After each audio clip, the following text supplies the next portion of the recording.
Hello guys, today I'm going to do a quick tutorial on how to do player sensors, and this is the same one as I'm doing in my actual LP world, and my one here uses normal spiders, but you can use this for zombies, skeletons, spiders and cave spiders. They're different traps for each, and I'm going to show you what they do today. So we wait for one of these to appear on here. This is what I've used the output of it for. You can use the output, there you go. You can use the output for anything you want. On my traps they kill them. The zombie and skeleton ones, there will be a longer signal than spider ones. That's how it works. So I'm going to hop onto a test world and I'm going to show you first of all the zombie and skeleton one.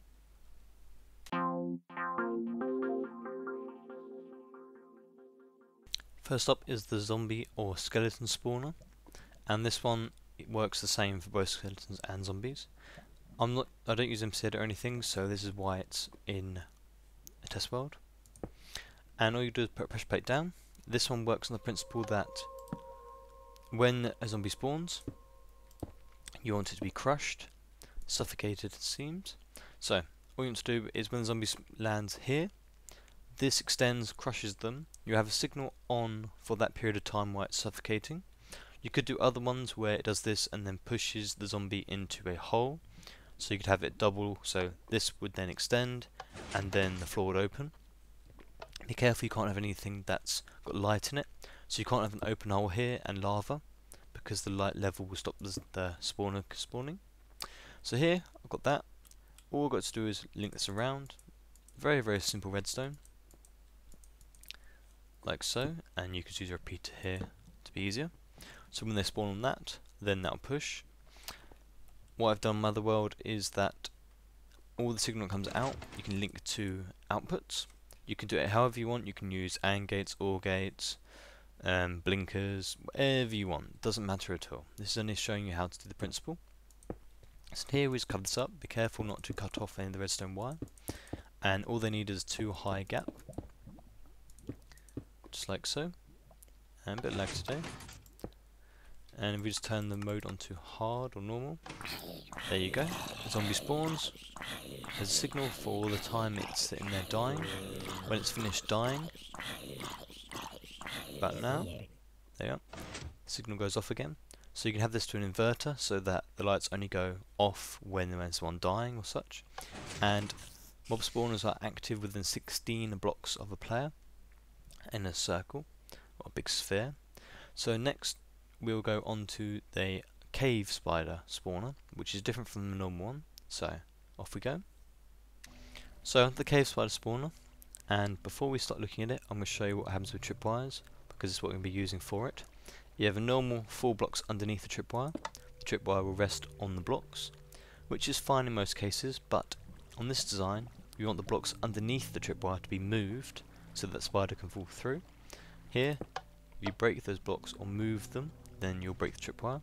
But if you use non-full blocks such as stairs, then the spider will spawn, it will land on the top, it will still activate the tripwire, and when you destroy that, the tripwire will not go. So if you move the blocks as well, it won't go. So onto the spawner itself. So okay, I'm going to be using a piston device for this. I've put lava down the bottom and some glass in front of it. Glass is just preference. This is so you can see them die. Just a nice little feature. So we're going to block this up the same, but first of all, before you do this, it's easy to put pistons in, because what we want to do here is that the pistons are always extended until a spider sits on them.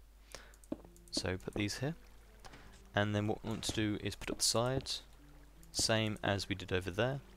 So put tripwire across, and just place it on the end, and it'll go like that. So there's a piece of tripwire, there's your bottom, but spiders can't spawn like that because the light from the lava will stop them spawning, even if you cover this up. So it's easy to do this because they will spawn in that area. So we just cover this up first of all, and then we'll look at how to do this. Actually, we'll show you this first. This block here is being powered, so if you put a redstone torch here, you'll see that as this isn't on, this is on, as it's inverted.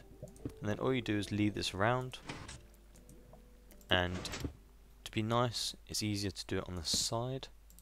just to keep it away from the circuitry. Generally, you're not going to have many space problems with spawners, because whatever you want it for, you want to move the signal away from the spawners. So we're just going to join this up here. Just simple repeaters there, and up to a signal. You can invert the signal out, same as that one. You can do whatever you want with it. It's just showing that there's a signal there. So basically here, the spiders will spawn. They'll land on that if we just throw one of these on, and die. So let's check it out. If we just turn the mode onto hard, yep. And we have to wait for them to spawn. The other one's the zombie spawner. Ah, there you are. Sometimes it takes a little while, but it's just the spawner. There's less spaces that it can spawn into, but it generally happens pretty quickly. When you're in range anyway. So, next one is the normal spider spawner, I mean. Which is slightly different to this. It's a little bit bigger, and you can't really use the glass viewing thing, but we'll go to that now. Okay, so this is the normal spider spawner. Now, these spiders need a 2 by 2 by 1 squared to spawn into. This is how they differ from the previous one we looked at. So we just block this up in the same way. You can do it slightly differently. You can have it so the spawner is right next to the area, or you can have it like this where it's a bit further away. Doesn't make too much difference. And so we just set up one tripwire here and one tripwire here, and then we need two sets of pistons. Yep, that side. So there's one, and then we'll do the same for the other side. So we want to have it so we have piston there, piston there, piston there, like so. And then the bottom's going to be all lava, but we'll set up the other side first. So on goes that, on goes the tripwires. So you got the 4 tripwires. Each one of these is connected up, and they also connect up to each other, like that. And the same way as we do the other one, or we have done the other one anyway, is that we only need to power one of these, so we need one inverter. So that one's off, this one's on, and then we can lead this around to wire these up if we just make some space. Like I said, it's not as compact as the other one, but I'm not too worried on my world because it's underground and you can lead the signal away. So we're just going to link this up. So there's your one, and then if you get hit on this, like that, then it go off. And see on this, only this one gets activated when you're on this. When I go on to this one here, it won't activate at all. But as spiders are 2 by 2 size, when they spawn they will always activate that one, so you don't need to bother about the other one at all, if you're wondering there. So let's cover this up after. We're going to put the lava in for next. Just find some lava, and we'll just throw it in the bottom. That's easier. So you don't have to use lava, you can use whatever you want. You could use water or something if you wanted, but this, why I use lava, it's because you don't want to use up your mob cap. So if you're using this, then you're not actually damaging any spawners you have. Otherwise, that you're using farming or any hostile mob spawners, it doesn't affect the rates at all really, unless you're within 16 blocks of this, then it will spawn 1. And if you're coming around here, then you're not really going to be relying on your mob spawners at that point. But this kills them instantly basically, so no, it doesn't really affect spawners or anything else. So we just cover this up, and in 1.4 if you do that, then light will get through, and that's what it's got now as well. And 1.5 they're changing the light systems as well, but it should still not affect this. So we put this out the same way as the other one. Wow, okay, bit derpy this morning. So this is up, and there you go. So we just turn it on to non-peaceful and wait for one to spawn. Like I said before, they can take a few seconds. Yeah, it's all random, and as they only have 3 blocks to go into, a little bit away from the spawner, but it's less lag as well, I guess. So let's wait for one to spawn, and there you go. And all that does is send out a pulse. So same way as the other one, you can just use this, and you can go to a lamp, you can go to whatever you want. So we'll just put it onto a lamp. What I did on my one, I had half, or some lamps lamps were going on all the time, and one of the lamps was going off all the time. So the area was always still lit up there when I did it on mine, but when it gets activated they kind of blink the opposite direction. There you are. Which is quite a nice effect, but it doesn't unlight the room, or you can have it so you can light a room up or unlight a room when you get near it.